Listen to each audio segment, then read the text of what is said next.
Hello students, कैसे हैं आप लोग। स्वागत है आपका अपने YouTube channel accountancy vision classes पर। जैसा कि आपको पता है, हमारा 11th क्लास का chapter number 4 basis of accounting चल रहा है और बेसिक ऑफ अकाउंटिंग से पहले के चैप्टर थ्योरिकल हैं और उसके बाद अब नेक्स्ट क्लास जो हमारी होगी वो अकाउंटिंग क्वेश्चन, उसके बाद के सारे चैप्टर्स न्यूमेरिकल चैप्टर हैं। सो इस चैप्टर का पार्ट 2 आज स्टार्ट करते हैं और पार्ट 2 को आज ख़त्म करते हैं और ये चैप्टर भी इसी प्रकार से ओवर हो जाएगा, क्योंकि चैप्टर नंबर 4 में बेसिस ऑफ अकाउंटिंग में बेसिकली दो सिस्टम के बारे में बताया हुआ है, cash basis system of accounting, accrual basis system of accounting. तो लास्ट क्लास में हमने accrual basis system of accounting को समझा था। आज हम देखेंगे कि इस सिस्टम के एडवांटेज क्या हैं।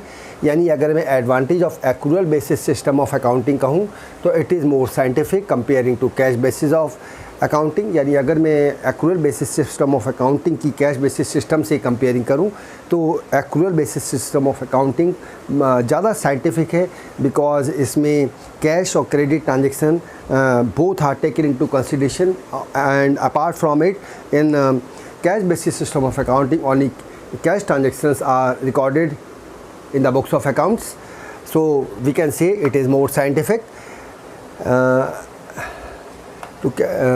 hence it is preferred by accountant. Second point, it shows true and fair profit or loss during the accounting period and therefore it is widely accepted. It is very common practice कि if we include or if we take into consideration both type of transaction, cash and credit, the position of financial account and the profit and loss will show exact profit and loss will exact, and the financial position of the enterprise will be exact. Third, it shows true financial position at the end of the accounting period by considering all the adjustments. In cash basis of system, adjustments are not taken into consideration, while in accrual basis system of accounting, adjustments are taken into consideration.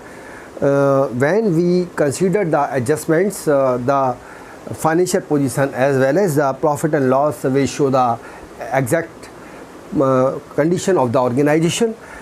Last point is it shows complete picture of financial transaction. अगर मैं इसके disadvantage की बात करूं, क्योंकि जहां पर merits होती हैं वहां डीमेरिट्स भी एसोसिएट होती हैं, क्योंकि अगर एक कॉइन में हेड होती है तो उसमें दूसरी साइड टेल भी होती है। अगर किसी सिस्टम के मेरिट्स हैं तो उसके डीमेरिट्स भी तो होंगे ही। तो अगर मैं डिसएडवांटेज की बात करूं तो it is not simple as cash basis of system. इतना इजी नहीं है सिस्टम से अकाउंट्स को मेंटेन करना जितना कैश बेसिस सिस्टम से है, क्योंकि इसमें adjustments are taken into consideration. And second point, the accounting process is too elaborate. Accounting process भी इसका एलोबरेट है comparing to cash basis of system of accounting.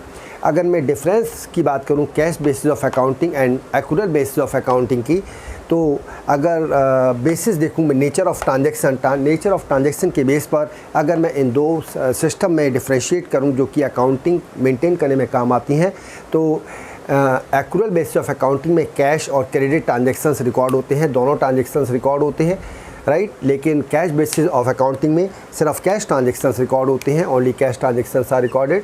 अगर मैं prepaid outstanding expenses, accrued unaccrued incomes की बात करूं तो accrual basis of accounting में prepaid outstanding expense, accrued income, unaccrued income are recorded in the profit and loss account and shown in the balance sheet.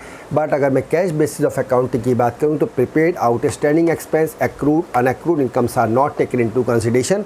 अगर मैं profit और loss की बात करूँ तो accrual basis of accounting system से जो अकाउंट्स बनाए जाते हैं वो correct profit and loss ascertain करते हैं। करेक्ट प्रॉफिट एंड लॉस हमें पता लग सकता है एंटरप्राइज का, because it records both cash and credit transaction. लेकिन cash basis of accounting system से हमें correct profit and loss ascertain नहीं होता, because it does not record cash and credit transaction. Legal position अगर मैं देखूं तो accrual basis of accounting is recognised under the companies act 2013। Companies act 2013 इस accurate basis of accounting system को recognise करता है, लेकिन कैश बेसिस ऑफ अकाउंटिंग को कंपनीज एक्ट 2013 रिकॉग्नाइज नहीं करता। It is not recognised it is not recognise under the companies act. अगर मैं एक्सेप्टेबिलिटी की बात करूं तो ये system actual basis of accounting more acceptable है in business as it reveals correct income and expense besides assets and liabilities. और अगर मैं कैश बेसिस ऑफ अकाउंटिंग की बात करूं तो it is not acceptable as it does not provide required information. अगर मैं रिलायबिलिटी की बात करूं तो accrual basis of accounting system is more reliable as it records both cash and credit transaction। और अगर मैं कैश बेसिस ऑफ अकाउंटिंग की बात करूं तो it is less reliable as it records only cash transaction. अगर मैं सुटेबिलिटी की बात करूं तो actual basis of accounting is suitable for business, right. और अगर मैं कैश बेसिस ऑफ अकाउंटिंग की बात करूं तो it is suitable for not for profit organisation and professional like doctors, lawyers, CA who requires less information comparing to businessman. Comparing to businessman।